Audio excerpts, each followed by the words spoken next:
Hello. അപ്പോൾ നമ്മൾ ഇനി അടുത്ത ഡിസ്കസ് ചെയ്യാൻ പോകുന്നത് ഡിഫറെൻറ്റ് അലോക്കേഷൻ്റെ ടൈമിലുള്ള ഡിഫറെൻറ്റ് വേരിയൻസ് ഫോർമുല എന്താണെന്നുള്ളതാണ്. അപ്പോൾ നമുക്ക് നോക്കാം. Variances under different allocation. Now we consider the sampling variance of the stratified random sampling YST bar under various allocation. അപ്പോൾ നമ്മൾ ആദ്യം പറഞ്ഞത് ഈ ഡിഫറെൻറ്റ് അലോക്കേഷൻ അല്ലാത്ത സമയത്തുള്ള സാമ്പിളിംഗ് വേരിയൻസ് എന്ന് പറയുന്നത് വേരിയൻസ് ഓഫ് YST ബാർ എന്ന് പറയുന്നത് summation h from 1 to L 1/NH minus 1/NH into WH square into SH square എന്നുള്ളതാണ്. ഇതാണ് നമ്മളെ വേരിയൻസിൻ്റെ ഇക്വേഷനായിട്ട് നമ്മൾ പറഞ്ഞത്. ഓക്കെ. ഇനി പ്രപ്പോർഷൻ അലോക്കേഷണൽ കേസിൽ നമുക്കറിയാം NH എന്ന് പറയുന്നത് N ഇൻറ്റു WH ആണ്. അപ്പോൾ ഇവിടെ ആദ്യത്തെ ഇക്വേഷനിൽ NH ഉള്ള സ്ഥലത്തൊക്കെ നമ്മൾ എന്ത് കൊടുക്കണം? N ഇൻറ്റു WH കൊടുക്കണം. അപ്പോൾ ഇവിടെ എന്ന് പറയുന്നത് N ഇൻറ്റു WH വരുമ്പോൾ നമ്മളെ ഇക്വേഷൻ എന്ന് പറയുന്നത് summation 1/N into WH minus 1/NH വരും into WH square into SH square. അതിലൊന്നും ഒരു മാറ്റം വരില്ല. അപ്പോൾ ഇതിൽ N എന്ന് പറയുന്നത് സമ്മേഷനെ ബാധിക്കാത്തൊരു കാര്യമാണ്. അതുകൊണ്ട് നമ്മൾ ഈ 1/N പുറത്ത് വെക്കും. ഓക്കെ. അപ്പോൾ നമ്മൾ ഇക്വേഷൻ എന്ന് പറയുന്നത് 1/N ഇൻറ്റു സമ്മേഷൻ ഈ WH സ്ക്വയർ ഇൻറ്റു SH സ്ക്വയറിനെ നമ്മൾ ഉള്ളിലേക്ക് എടുക്കുകയാണ് ചെയ്യുന്നത്. അപ്പോൾ നമ്മളെ ഇക്വേഷൻ എന്ന് പറയുന്നത് 1/N into summation WH square SH square by WH minus summation WH square into SH square by NH എന്ന് വരും. ഓക്കെ. അപ്പോൾ ഈ WH സ്ക്വയർ എന്ന് പറയുന്നത് NH/N ആണ്. അപ്പോൾ ഈ സ്ക്വയറിൻ്റെ ഒത്ത് നമ്മൾ ആ വാല്യൂ കൊടുക്കുമ്പോൾ നമുക്കതിൽ ഒരു N പുറത്തേക്ക് വരും. ഓക്കെ. ഇത് കട്ട് ചെയ്ത് പോകുമ്പോൾ നമുക്കൊരു 1/N മാത്രം പുറത്ത് വരും, എക്സ്ട്രാ വരും. അപ്പോൾ അത് സമ്മേഷൻ്റെ പുറത്താക്കി നമ്മൾ എഴുതുമ്പോൾ നമ്മളെ വേരിയൻസിൻ്റെ ഫോർമുല എന്ന് പറയുന്നത് 1/N summation WH SH square minus 1/N summation WH SH square എന്ന് വരും. ഓക്കെ. ഇനി അങ്ങനെ വന്നു കഴിഞ്ഞാൽ നമുക്കറിയാം ഈ സമ്മേഷൻ WH SH സ്ക്വയർ എന്നുള്ളത് കോമൺ ആണ്. അപ്പോൾ അതിനെ നമ്മൾ കോമൺ ആക്കി എടുക്കുമ്പോൾ നമ്മളെ വേരിയൻസിൻ്റെ ഫോർമുല എന്ന് പറഞ്ഞാൽ 1/N minus 1/N into summation WH SH square എന്നാണ് നമുക്ക് ഒബ്റ്റെയിൻ ചെയ്യാം. ഓക്കെ. അപ്പോൾ നമ്മൾ സ്റ്റാർട്ട് ചെയ്തത് നമ്മളെ സ്ട്രാറ്റിഫൈഡ് റാൻഡം സാമ്പിളിങ്ങിൻ്റെ വേരിയൻസിൻ്റെ ഫോർമുല വെച്ചിട്ടാണ്. ഇതായിരുന്നു നമ്മളെ വേരിയൻസിൻ്റെ ഫോർമുല എന്ന് പറയുന്നത്. ഈ ഫോർമുലയിൽ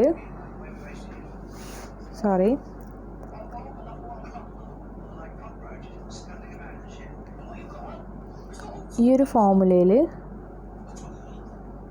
ഒരു ഫോർമുലയിൽ നമ്മൾ എന്നിൻ്റെ വാല്യൂ പ്രപ്പോർഷണൽ അലോക്കേഷൻ്റെ കേസിൽ എന്നിൻ്റെ വാല്യൂ എന്ന് പറയുന്നത് NHൻ്റെ വാല്യൂ എന്ന് പറയുന്നത് N ഇൻറ്റു WH ആണ്. അപ്പോൾ ഇവിടെ നമ്മൾ N ഇൻറ്റു WH സബ്സ്റ്റിറ്റ്യൂട്ട് ചെയ്യും. അപ്പോൾ അതിൽ N എന്ന് പറയുന്നത് സമ്മേഷനെ ബാധിക്കാത്തത് കൊണ്ട് നമ്മൾ 1/N ആദ്യം പുറത്ത് വെക്കും. പിന്നെ അതിന് ശേഷം ഈ WH സ്ക്വയർ ഇൻറ്റു SH സ്ക്വയറിനെ നമ്മൾ ഇതിൻ്റെ ഉള്ളിലേക്ക് മൾട്ടിപ്ലൈ ചെയ്യും. അപ്പോൾ നമ്മളെ വാല്യൂ എന്ന് പറയുന്നത് നമ്മളെ ഇക്വേഷൻ എന്ന് പറയുന്നത് ഇങ്ങനായി മാറും.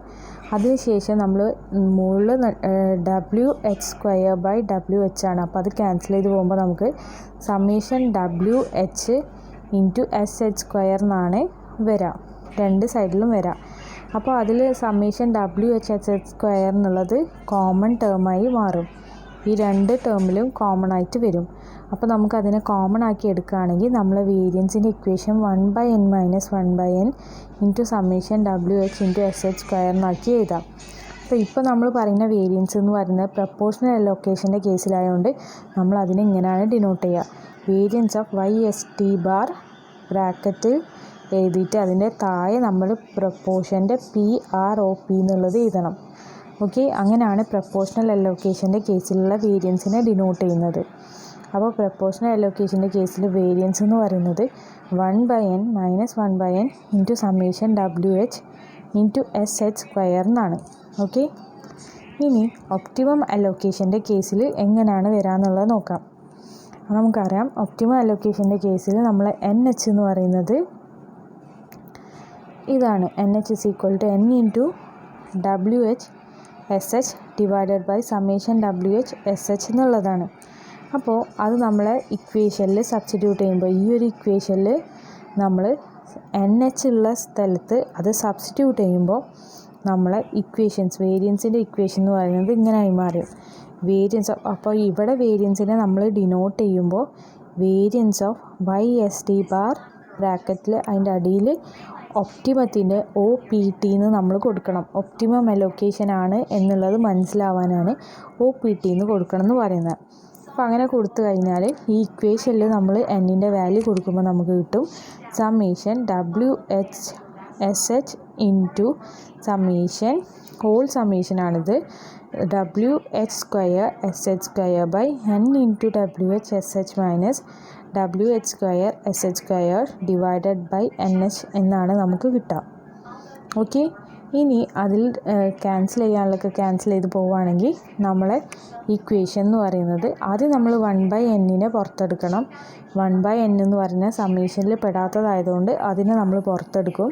അങ്ങനെ പുറത്തെടുത്ത് കഴിഞ്ഞാൽ നമ്മളെ ഇക്വേഷൻ എന്ന് പറഞ്ഞാൽ summation WH/SH into 1/n summation WH/SH whole square minus 1/NH into summation WH²/SH².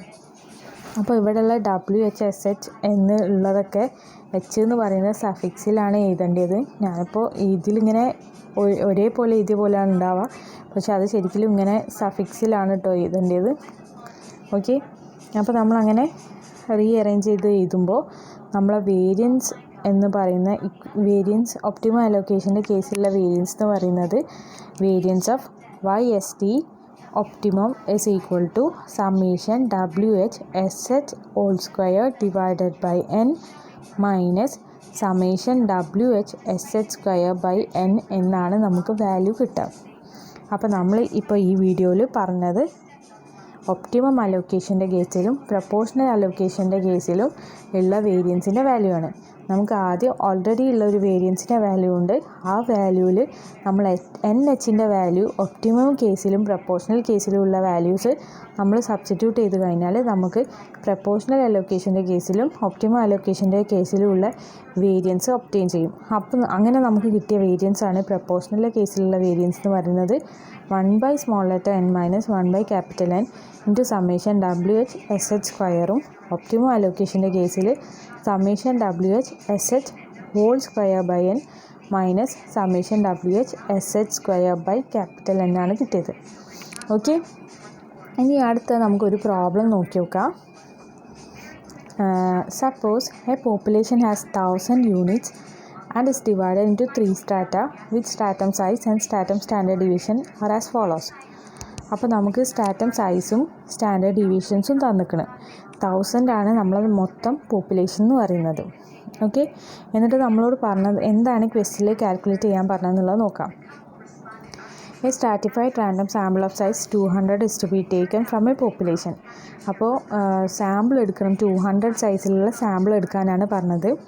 അപ്പോൾ ആ സാമ്പിൾ എടുക്കേണ്ട 2 അലോക്കേഷൻ പ്രകാരം ചെയ്യാൻ പറഞ്ഞിരിക്കുന്നത്. ഫസ്റ്റത്തെ പ്രപ്പോർഷണൽ അലോക്കേഷൻ പ്രകാരം, രണ്ടാമത്തെ ഒപ്റ്റിമം അലോക്കേഷൻ്റെ പ്രകാരം. എന്നിട്ട് പിന്നെ നമുക്ക് ക്വസ്റ്റ്യനിൽ തന്നിട്ടുള്ള കാര്യം എന്താ കാൽക്കുലേറ്റ് ചെയ്യാൻ പറഞ്ഞതെന്ന് വെച്ചാൽ find the variance of stratified sample mean stratified sample mean കാണാൻ പറഞ്ഞിരിക്കണേ 2 കേസിലും, 2 അലോക്കേഷൻ്റെ കേസിലും. അപ്പോൾ നമുക്ക് എങ്ങനെയാണ് ചെയ്യാമെന്നുള്ളത് നോക്കാം. അപ്പോൾ ഇവിടെ നമുക്ക് സ്റ്റാറ്റം സൈസ് തന്നിരിക്കണേ. സ്റ്റാറ്റം സൈസിന് NH എന്ന് പറയാം. സ്റ്റാറ്റത്തിൻ്റെ സ്റ്റാൻഡേർഡ് ഡീവിയേഷനെ നമുക്ക് SH എന്ന് പറയാം.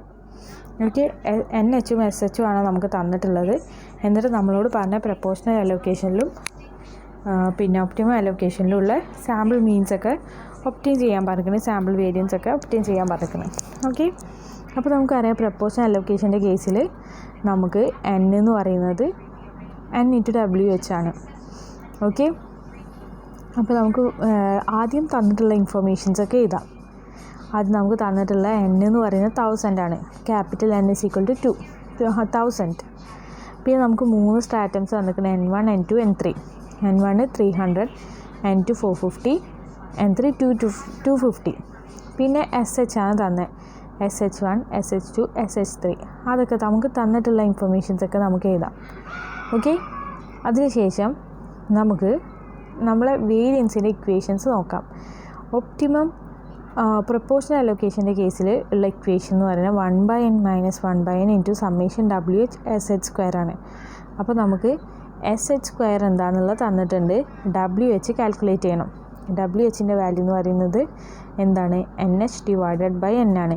NH എന്നുള്ളത് നമുക്ക് തന്നിട്ടുണ്ട്. NH 300, 450, 250 എന്ന് തന്നിട്ടുണ്ട്.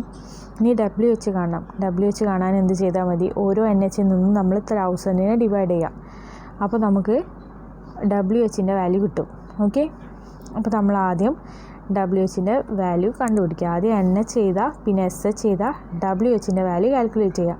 അതിനുശേഷം നമുക്ക് ഇക്വേഷനിൽ പ്രൊപ്പോർഷണൽ അലോക്കേഷൻ്റെ ഇക്വേഷനിലും ഒപ്റ്റിമം അലോക്കേഷൻ്റെ കേസിലുള്ള ഇക്വേഷനിലും ഏതൊക്കെ ടേംസാണ് നമുക്ക് വേണ്ടതെന്നുള്ളത് നോക്കാം.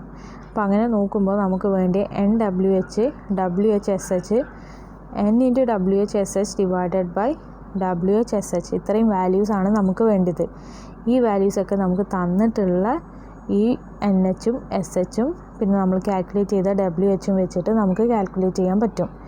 എന്നിട്ട് അതിൻ്റെ ടോട്ടൽസൊക്കെ എടുത്തിട്ട് നമ്മളെ ഇക്വേഷനിൽ സബ്സ്റ്റിറ്റ്യൂട്ട് ചെയ്താൽ നമുക്ക് വേരിയൻസ് എന്തൊക്കെയാണെന്നുള്ളത് ഒബ്റ്റെയിൻ ചെയ്യാൻ പറ്റും. ഓക്കെ, അപ്പോൾ NHും SHും കിട്ടിയാൽ നമുക്ക് WH എങ്ങനെ കാണാമെന്നുള്ളതും നമുക്കറിയാം. WH എന്ന് പറഞ്ഞാൽ എന്തായിരുന്നു നമ്മളെ വാല്യൂ? WHൻ്റെ വാല്യൂ എന്ന് വെച്ചാൽ NH ഡിവൈഡഡ് ബൈ N ആണ്. അപ്പോൾ ഇവിടെ NH എന്ന് പറയാൻ 300 ആണ്. 300 ഡിവൈഡഡ് ബൈ 1000 ചെയ്യുമ്പോൾ 0.3 കിട്ടും. പിന്നെ 450 ഡിവൈഡഡ് ബൈ 1000 ചെയ്യുമ്പോൾ 0.45 കിട്ടും. പിന്നെ 250 ഡിവൈഡഡ് ബൈ 1000 ചെയ്യുമ്പോൾ 0.25 എന്നുള്ള വാല്യൂ കിട്ടും. ഓക്കെ, ഇനി ഫസ്റ്റ് നമ്മളെ ക്വസ്റ്റ്യൻ എന്ന് പറഞ്ഞാൽ small letter N1, N2, N3 ഒക്കെ കാൽക്കുലേറ്റ് ചെയ്യാനേനു. അപ്പോൾ അങ്ങനെ കാൽക്കുലേറ്റ് ചെയ്യാൻ വേണ്ടി നമുക്കറിയാം ഫസ്റ്റത്തെ കേസിൽ പ്രൊപ്പോർഷണൽ അലോക്കേഷനിൽ NH എന്ന് പറയുന്നത് N ഇൻറ്റു WH ആണ്. അപ്പോൾ നമ്മൾ WH ഇവിടെ കാൽക്കുലേറ്റ് ചെയ്ത് കഴിഞ്ഞിരിക്കണ്. ഇനി അതിൻ്റെ കൂടെ നമ്മൾ സാമ്പിൾ സൈസ് N മൾട്ടിപ്ലൈ ചെയ്യുക. സാമ്പിൾ സൈസ് എന്ന് വെച്ചാൽ 200 ആണ് നമുക്ക് വേണ്ടത്. 200 ഇൻറ്റു 0.3, 200 ഇൻറ്റു 0.45, 200 ഇൻറ്റു 0.25 ചെയ്യുമ്പോൾ നമുക്ക് N1, N2, N3 എന്താണെന്നുള്ളത് കിട്ടും. ഓക്കെ, ഇവിടെ അലോക്കേഷൻ്റെ കേസിൽ നമ്മൾ പറഞ്ഞിട്ടുള്ളതാണ് NH എന്ന് പറയുന്നത് N ഇൻറ്റു WH ആണ്. അപ്പോൾ നമുക്ക് N1, N2, N3 എന്തൊക്കെയാണെന്നുള്ളത് കിട്ടി പ്രൊപ്പോർഷണൽ അലോക്കേഷൻ്റെ കേസിൽ. ഒപ്റ്റിമം അലോക്കേഷൻ്റെ കേസിൽ NHൻ്റെ വാല്യൂ എന്ന് പറയുന്നത് N into WH into SH divided by summation WHSH ആണ്. അപ്പോൾ WH നമ്മൾ കാൽക്കുലേറ്റ് ചെയ്ത് വെച്ചിരിക്കുന്നത്, SH നമ്മളടുത്തുണ്ട്. അപ്പോൾ നമ്മൾ N into WH SH divided by summation WHSH calculate ചെയ്ത് കഴിഞ്ഞാൽ നമുക്ക് N1, N2, N3 ഒപ്റ്റിമം അലോക്കേഷൻ്റെ കേസിലുള്ളതും കിട്ടും. ഓക്കെ, അപ്പോൾ നമ്മൾ ഫസ്റ്റ് ക്വസ്റ്റ്യനിലുള്ള എയും ബിയും കാൽക്കുലേറ്റ് ചെയ്ത് കഴിഞ്ഞു. അപ്പോൾ അങ്ങനെ ചെയ്യുമ്പോൾ നമുക്ക് ഒപ്റ്റിമം അലോക്കേഷൻ്റെ കേസിൽ N1, N2, N3 എന്ന് പറയുന്നത് 48.8, 103.34, 47.84 അങ്ങനെയാണ് കിട്ടുക. അപ്പോൾ ഒരു നമ്പർ എന്ന് പറയുന്നത് ഒരിക്കലും 48.8 അല്ലെങ്കിൽ 103.3 അങ്ങനെ ആയിരിക്കില്ല വരിക. അപ്പോൾ നമ്മൾ അതിനൊന്ന് റൗണ്ട് ചെയ്തിട്ട് 48.8 നമുക്ക് 49 ആക്കാം, 103.34 എന്നുള്ള 103 ആക്കാം, 47.84 ഉള്ള 48 ആക്കാം. അങ്ങനെ റൗണ്ട് ചെയ്ത് നമുക്ക് N1, N2, N3 കാൽക്കുലേറ്റ് ചെയ്യാൻ പറ്റും. ഓക്കെ, അപ്പോൾ ഫസ്റ്റ് ക്വസ്റ്റ്യൻ എന്ന് പറയുന്നത് നമ്മൾ സാമ്പിൾ സൈസ് കാണാനുള്ളതിനോ അത് നമ്മൾ കണ്ട്. ഇനി അടുത്ത സെക്കൻഡ് അതിലുള്ള പാർട്ട് ബി എന്ന് പറയുന്നത് വേരിയൻസ് കാണാനാണ്.